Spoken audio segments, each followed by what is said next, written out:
Those old cabinets.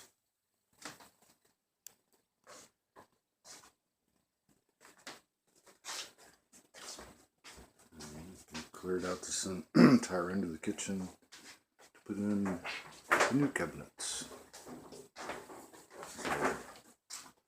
Kind of big fridge. Our stoves under there. Wall cabinets. The base cabinet, which is not easy to get in there because there's not a lot of room to slide around. These are very nice.